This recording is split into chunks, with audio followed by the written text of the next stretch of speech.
Olá, turma! Vamos usar o nosso livro do segundo bimestre, páginas 394 e 395, e conhecer um pouquinho sobre o ponto, o pontilhismo e sua utilização dentro das artes visuais. O ponto, além de ser o elemento mais simples de uma imagem, também pode ser utilizado como elemento visual para criar texturas e sombreamento em desenhos bidimensionais.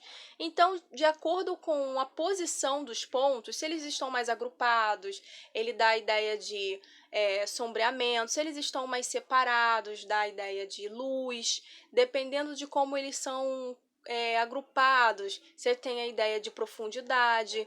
Então, eles dão a sensação de que, na verdade, os elementos observados são tridimensionais, que têm altura, largura e profundidade. Só que é só um efeito, né? Na verdade, os desenhos, as imagens, elas são apenas bidimensionais, elas possuem apenas altura e largura. Além disso, também pode ser utilizados na criação de obras abstratas, são aquelas composições que não possuem um formato figurativo conhecido.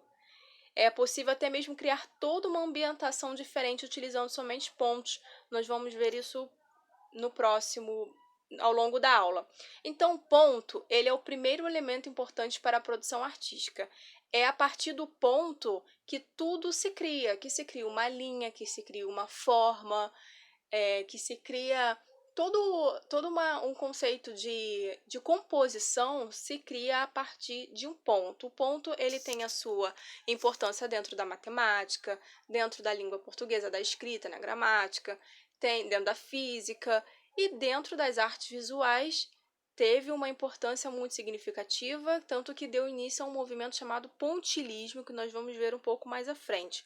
Vamos falar um pouquinho de pop art, que foi um movimento assim bem distante do pontilhismo, mas que se utilizou também de pontos para criar algumas obras.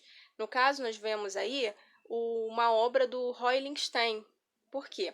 O movimento artístico chamado pop art, os artistas eles buscaram representar em suas obras elementos que fazem parte da cultura percebida no cotidiano, em revistas, jornais, propagandas, histórias em quadrinhos. E o Roy Lichtenstein, ele abordou o mundo das histórias em quadrinhos e propagandas impressos por meios gráficos, né, de impressões, ao serem vistos de perto, eram compostos por pequenos pontos, dando a sensação de volume e cor, de acordo com a quantidade de cores. E essa característica acompanhou quase todo o movimento, que foi um movimento voltado para representar a cultura de massa, elementos, pessoas famosas, como uma crítica da sociedade de consumo, mas que se utilizou muito do ponto para fazer essas composições, que quase sempre eram impressões, então de marcas famosas, pessoas famosas. Então eles retratavam elementos do cotidiano para poder chamar a atenção do público. Aí a relação, os recortes de revistas, de jornais e tudo de perto, você tinha dava para perceber que tudo era feito a partir de pequenos pontos, mas com tecnologia, não eram feitos à mão, diferente do pontilhismo que nós vamos ver um pouco mais à frente. Então, voltando ao pontilhismo, página 395, também ficou conhecido por divisionismo, por conta dos fragmentos de cores isoladas na tela. Cabe ao espectador juntar esses pontinhos, formando uma percepção. Um exemplo, vou explicar isso. Geralmente, nas obras do pontilhismo, as cores secundárias, existem as cores primárias, secundárias, complementares, certo? As cores secundárias, elas não eram misturadas antes numa paleta para poder formar o verde, por exemplo, que é uma cor secundária. O verde, ele era formado meio que automaticamente na tela e os nossos olhos fazem essa composição automaticamente. Se tiver muitos pontinhos azuis do lado de muitos pontinhos amarelos e aí na tela mesmo eles se misturam e a gente acaba tendo essa impressão de estar vendo o verde, mas na verdade o verde ele se formou a partir das pinceladas de duas cores primárias que se formaram verde. Se vocês perceberem, aí onde tem o verde, a gente consegue ver vários pontinhos amarelos. E os azuis que foram usados acabaram formando os verdes. Essa era uma das características dos pontilhistas. Então, essa técnica ela é muito trabalhosa, sendo necessário que o artista tenha muita paciência e determinação para aplicar um pontinho de tinta de cada vez. Ainda antes, durante o século XIX, os artistas pensaram em novas maneiras de trabalhar com as cores e inventar técnicas diferentes. Assim surgiu um movimento chamado pontilhismo, que tinha como grande característica a pintura de quadros feita totalmente por pequenos pontos de cores isoladas, que, olhando de longe, davam a sensação de criarem misturas dos tons de cores entre si. Isto foi possível graças aos estudos aprofundados sobre a óptica, as cores e os seus efeitos no olho humano. Então, aqui mais uma obra do pontilhismo, tudo é feito a partir de pontos, não existe linha de contorno em obras pontilhistas. A linha ela é banida das composições, as formas são banidas, ficam apenas os pontos e as cores criadas a partir da posição dos pontos. Aqui a gente tem uma aproximação de uma obra do George Seurat, que a gente consegue ver as pinceladas rápidas de pontinhos mesmo. É aquela ideia de claro e escuro, a gente consegue ver como que a partir dos pontos colocados em uma certa posição, a gente consegue ter uma ideia de textura, de profundidade. Essa é uma das obras mais famosas quando a gente fala de pontilhismo, que é Um Domingo à Tarde na ilha de La Grande Jatte, do George Seurat também. Aí eu trouxe um videozinho que observa bem essa obra aqui antes de eu soltar. Deixa eu voltar aqui para vocês verem. Essa tela ela é imensa, é uma obra muito grande e tudo feito com pontos, mais nada.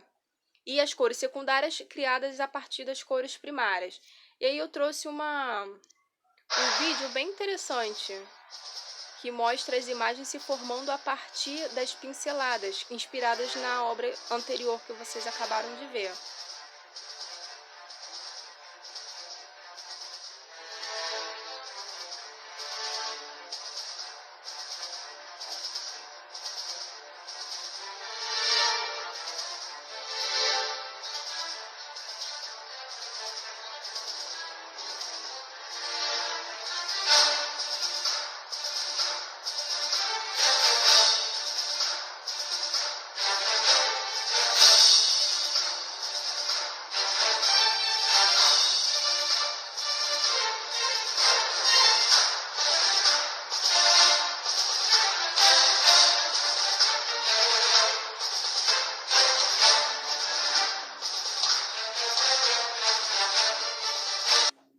Muito legal, né?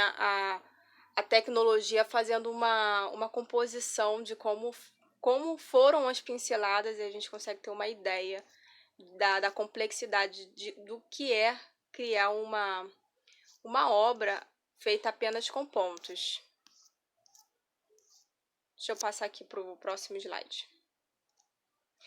E em relação ao uso dos pontos hoje em dia, porque nós vimos aí uma obra feita entre o século XIX e o século XX, um tempo atrás, e hoje em dia ainda existem artistas que utilizam de pontos para criarem obras contemporâneas. Eu trouxe um vídeo de uma artista para vocês verem o que ela faz.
Viram que incrível?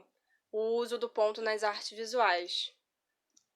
E para fechar, na 395, o livro de vocês traz uma curiosidade bem legal, que eu acho que está mais próximo da realidade, da nossa realidade mesmo, né? Que são os pixels, que é onde a gente sabe que a imagem ela chega, é formada a partir de pequenos pontinhos chamados pixels que formam uma imagem. Então, nas imagens digitais, um tipo de ponto é o pixel, que é o menor elemento em um dispositivo de exibição, ou seja, o menor ponto que forma uma imagem digital. O conjunto de milhares de pixels forma a imagem inteira na tela de celular, televisão, computador, tablet, enfim. Por exemplo, na área da publicidade, os pixels também são importantes, porque para se produzir grandes cartazes, vocês sabem, no caso de uma imagem ter alta definição, precisa de muitos pixels para que se tenha uma boa qualidade daquela imagem e não fique de forma fragmentada. Então, quanto maior a quantidade de pixels, maior consequentemente é a qualidade gráfica de cada imagem. Eu trouxe uma ilustração aqui para quem de repente tem alguma dificuldade de entender isso, a relação dos pixels. É assim que funciona. Antigamente, quando a internet, a tecnologia, ela não era tão evoluída como hoje, a gente tem coisas de alta resolução, eram menos pixels, então as coisas não tinham uma qualidade como se tem hoje. É um exemplo aí que eu trouxe uma imagem de uma maçã em alta resolução, a gente consegue ver todo o formato, toda a imagem, e a mesma imagem dessa maçã com menos pixels. Quando a internet, por exemplo, fica fraca, a imagem fica embaçada, fica aparecendo os quadradinhos, ela perdeu qualidade, perdeu resolução e a gente acaba vendo os pixels. Viram que interessante como a arte está em tudo? Então é isso aí, pessoal. Bons estudos para vocês.